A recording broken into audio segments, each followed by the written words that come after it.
नमस्कार दोस्तों, मेरे YouTube चैनल पे आप सभी का बहुत बहुत स्वागत है। आप सभी को कार्तिक की पूर्णिमा की बहुत बहुत शुभकामनाएं।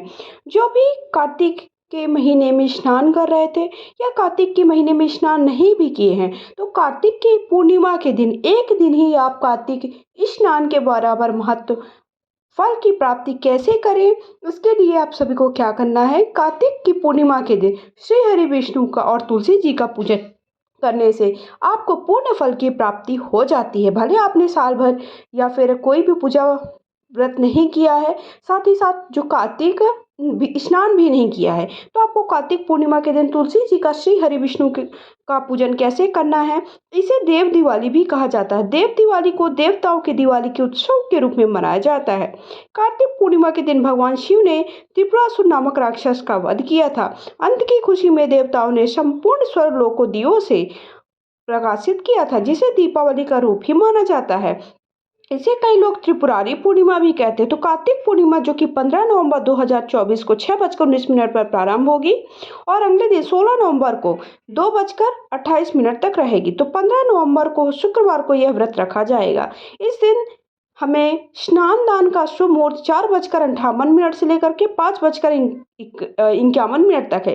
इस दिन सत्यनारायण भगवान का पूजा करने का जो समय है 6:44 से लेकर के सुबह 10:45 पर है। चंद्रोदय का समय 4:51 पर है। तो देव दिवाली के दिन प्रदोष काल में शाम को 5 बजे से लेकर 7:30 तक आप पूजन कर सकते हैं। आपको पूजन कैसे करना है, सबसे पहले तुलसी मैया को आप गमला जहाँ पर भी रखा वहाँ पर भी ये पूजा कर सकते हैं, या फिर आप एक साफ सुथरी जगह पर अच्छे से रंगोली वगैरह बना लीजिए, कोई भी स्वास्तिक के शुभ चिन्ह बना लीजिए। उसके बाद तुलसी मैया को बैठा लीजिए।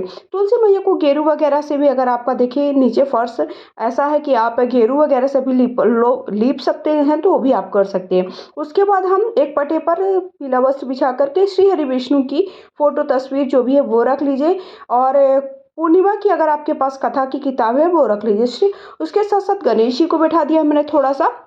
आप चावल का आसन दे सकते हैं या फिर तिल का भी आसन दे सकते हैं। कार्तिक के महीने में जो कार्तिक की पूर्णिमा होती है उस दिन चावल का दान करना बहुत ही शुभ माना जाता है। उसके साथ साथ हमने दीपक चास लिया है। आप चाहे तो देखिए कलश की स्थापना भी कर सकते हैं, लेकिन मैं यहाँ पे कार्तिक पूर्णिमा की बहुत ही सरल विधि बता रही हूँ। बहुत ही कम समय में आप सरल तरीके से कैसे कार्तिक की पूर्णिमा के दिन पूजा करेंगे। तो आपको क्या करना है, सबसे पहले हमें गणेश जी का पूजन कर लेना है। तो गणेश जी को शुद्ध जल के छींटे दे दीजिए, अक्षत पुष्प समर्पित कर दीजिए।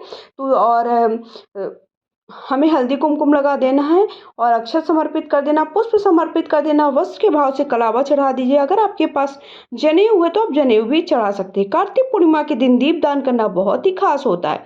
इस दिन माँ लक्ष्मी की विधि विधान से पूजा करने से अक्षय पुण्य की प्राप्ति होती है। इस दिन तुलसी पूजन करने से भी शुभ फलों की प्राप्ति होती है। अगर आपने किसी भी दिन देखिए, अगर आपने जो एकादशी थी, देवउठनी एकादशी के दिन अगर आपने तुलसी जी का पूजन नहीं किया, तुलसी जी का विवाह नहीं करा, तो आज के दिन आप तुलसी जी की पूजा भी विधि विधान से कर सकते हैं। कार्तिक पूर्णिमा के दिन माँ लक्ष्मी को प्रसन्न करने के लिए चंद्रमा को अर्घ्य देना चाहिए। धन की देवी माता लक्ष्मी की कृपा पाने के लिए पीपल की पेड़ की पूजा करें, वहां पर दीपक रखें। साथ ही साथ मुख्य द्वार पर भी दीपक जलाने, नदी और स्नान व दीप दान करने से भी आपके घर में खुशहाली आती है। इसलिए कार्तिक की पूर्णिमा के दिन हमें ये उपाय अवश्य करना चाहिए। उसके बाद हमें देखिए, हमने जो गणेश जी का पूजन के बाद उन्हें भोग समर्पित कर दिया। भोग उन्हें अलग से जरूर चढ़ाएं, क्योंकि जो हम गणेश जी को भोग लगाते हैं उसमें हम तुलसी दल नहीं डालते हैं। बाकी श्री हरि विष्णु को बिना तुलसी के वो स्वीकार नहीं करते हैं। उसके बाद हम तुलसी मैया का अच्छे से देखिए श्रृंगार मैंने कर दिया है। उन्हें चुनरी चढ़ा दी है, हल्दी कुमकुम अच्छे से लगा दिया है, हल्दी अच्छे से लगा दीजिए। साथ ही साथ मैंने चूड़ियाँ पहना दी, बिंदी लगा दी है, और दूध और शुद्ध जल से स्नान करा दिया है, और साथ ही साथ उन्हें थोड़ी मेहंदी लगा दी है और एक बिंदी लगा दी है। तो इस तरह से हमें तुलसी मैया का अच्छे से हल्दी कुमकुम लगा के उनका पूजन कर दीजिए। कई वक्त देखिए कार्तिक का स्नान कर रहे थे, तो कार्तिक का अगर स्नान कर रहे हैं तो आप चाहते हैं कि आपको पूरा फल कार्तिक के स्नान का मिले, तो कार्तिक की पूर्णिमा के दिन ये छोटा सा पूजन जरूर करें। साथ ही साथ आज के दिन दीप दान जरूर करें। 365 बातियों का दीपदान भी आप कर सकते हैं। अगर आप 365 बाती का दीपदान नहीं कर सकते तो केवल 5 दीपक आज के दिन जरूर चढ़ाएं। आपको कैसे गंगा स्नान घर पर करना है और गंगा स्नान का पूरा फल कैसे प्राप्त करें घर पर ही। देखिए कई लोग ऐसा होता है कि हर साल गंगा स्नान करने नहीं जा पाते हैं, तो आप गंगा स्नान का पूरा फल घर पर ही कैसे स्नान करके करके प्राप्त करें दीपदान करके, वो वीडियो आप सबको चैनल पे मिल जाएगा। साथ ही साथ अब हम श्री हरि विष्णु का भी देखिए अच्छे से पूजन कर दिए, हल्दी कुमकुम लगा दिए। हल्दी श्री हरि विष्णु को बहुत ही ज़्यादा प्रिय है और कुमकुम भी बहुत ही ज़्यादा प्रिय है, जो कि माता लक्ष्मी को भी बहुत ही ज़्यादा प्रिय होती। फिर उसके बाद अक्षत समर्पित कर दिए, फूल समर्पित कर दीजिए जो भी आपके पास हैं, और वस्त्र के भाव से कलावा मैंने चढ़ा दिया। अगर आपके पास देखिए वस्त्र है तो आप वस्त्र भी चढ़ा सकते हैं।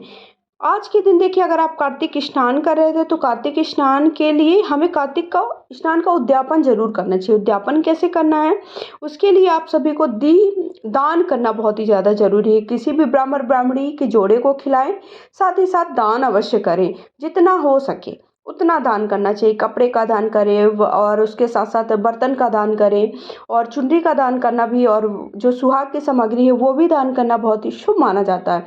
उसके बाद देखिए मैंने श्री हरि विष्णु को अलग से भोग लगा दिया है, उन्हें वस्त्र के भाव से कलावा चढ़ा दिया, जनेऊ चढ़ा दिया है। फिर उसके बाद तुलसी दल अवश्य डाल दीजिए, जो भी श्री हरि विष्णु को भोग लगाएं उसमें तुलसी डाल दी है। इसके साथ साथ जो भी आपके पास मौसमी फल हैं वो फल भी आप जरूर चढ़ाएं।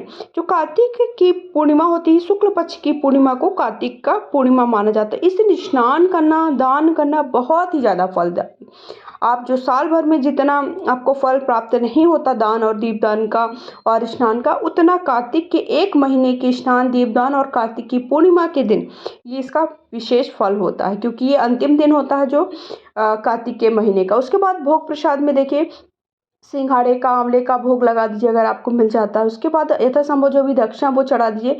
एक छोटे से ग्लास में मैंने जल जरूर रख दीजिएगा आप। भोग लगाने के बाद तो मैंने जल चढ़ा दिया है।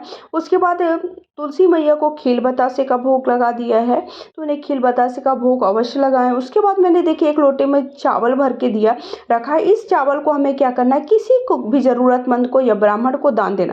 देखिए मैंने एक लोटे में फुल भर कर रखा है, उसमें कुछ यथासंभव दक्षिणा रख दी है। तो ये आप किसी भी जो भी आपके देखिए ऐसा है कि ज़रूरतमंद है या कि कोई ब्राह्मण है तो वो भी आप उसको भी ये दान दे सकते हैं। उसके बाद थोड़ा सा हाथ में अक्षत पुष्प लेकर के सत्यनारायण भगवान की कथा पढ़ ले, या फिर आप पूर्णिमा की कथा पढ़ ले। सत्यनारायण की कथा पढ़ना आज के दिन बहुत ही शुभ होता है और सत्यनारायण की पूजा करना भी विशेष फलदायी। आज के दिन कार्तिक के जो पूर्णिमा होती है, पूर्णिमा के दिन खीर का भोग लगाना भी श्री हरि विष्णु को बहुत ही ज़्यादा प्रिय होता है, तो आप खीर का भी भोग लगा सकते हैं। तो कथा सुनने के बाद हमें हाथ में अक्षत पुष्प लेना है, कथा सुन लेनी है। कथा सुनने के बाद अंत में हमें आरती कर लेनी है। तो इस तरह से हमें कार्तिक पूर्णिमा के दिन आरती करनी है। साथ ही साथ कार्तिक पूर्णिमा के दिन आप ना हो सके बहुत ज़्यादा आपके पास नहीं है समय तो आप साथ ही फेरी लगाएं, लेकिन फेरी अवश्य लगाएं, मतलब परिक्रमा अवश्य करना चाहिए। 7, 11, 21 इनका मान हो सके तो 108, अगर आपके पास समय तो 108 फेरी लगाएं। तो 108 आप परिक्रमा अवश्य कर लीजिए। तो इस तरह धूप दीप से भी आरती कर सकते हैं या फिर आप कपूर से आरती कर लें। तो इस तरह से हमें आरती कर लेनी है। श्री हरि तुलसी मैया की आरती कर लीजिए, साथ ही साथ सत्यनारायण भगवान की अर्थात विष्णु भगवान की आरती कर लें। अंत में भूल चूक के लिए माफ़ी मांग लें, जो भी पूजा में हुई कमियों के लिए आप माफ़ी ज़रूर मांगे श्री हरि विष्णु और माता तुलसी से। अंत में देखिए हमने क्या करना है कि जो हमने भोग प्रसाद लगाया था वो भोग प्रसाद घर के सभी सदस्य, साथ ही आस पड़ोस के जो भी सदस्य उन सभी को आप भोग प्रसाद दे सकते हैं। घर के सभी सदस्य मिल करके खा सकते हैं। और उसके साथ साथ हमें जो पूजा में सामग्री चढ़ाई, जैसे जो हमने कलश में थोड़ा सा अक्षत रखा है वो किसी ब्राह्मण को दे दें। फल वगैरह घर के लोग सभी बांट करके खा लीजिए। सुहाग की सामग्री आप अपने प्रयोग में ले लें या फिर किसी ब्राह्मण को भी दे सकते हैं। आप साड़ी वगैरह भी अगर आपके सामर्थ्य है तो साड़ी वगैरह भी आप चढ़ा सकते हैं। तो इस तरह से हमें कार्तिक की जो पूर्णिमा है उस दिन स्नान वगैरह से निवृत्त होकर के इस तरह से हमें कार्तिक पूर्णिमा के दिन श्री हरि विष्णु और तुलसी जी की पूजा करना, सत्यनारायण भगवान की पूजा करनी है। पूजा करने के बाद अंत में हमें देखिए इस तरह से दीपदान करना है। दीपदान जरूर करें। और इस तरह से कोई भी देखिए मैंने यहाँ पर आप कोई भी ड्राई फ्रूट्स ले सकते हैं। मैं मूँगफली ली हूँ, आप चाहे तो कोई भी ड्राई फ्रूट्स ले लीजिए, फूल ले लीजिए या फिर अक्षत ले लीजिए। उससे इस तरह से हमें 7, 11 जितनी आपकी क्षमता हो उतनी आप फेरी ज़रूर लगाइए, तो इससे पूर्ण फल की प्राप्ति होती है। पूरे पूजा की जो फल होता है वो उसी से प्राप्त होता है। तो इस तरह से हमें कार्तिक पूर्णिमा की पूजा करनी है। अगर वीडियो थोड़ा भी पसंद आए तो वीडियो को लाइक शेयर करें। पहली बार चैनल पे आए तो चैनल को सब्सक्राइब करके कमेंट बॉक्स में जाकर के जय हो शिव हरि नारायण लिख दीजिए, या फिर श्रीमन नारायण नारायण हरि हरि जो भी आपसे हो सके वो लिखिए, या फिर हर हर महादेव लिख सकते हैं। वीडियो को ज़्यादा से ज़्यादा लोगों के साथ शेयर करें।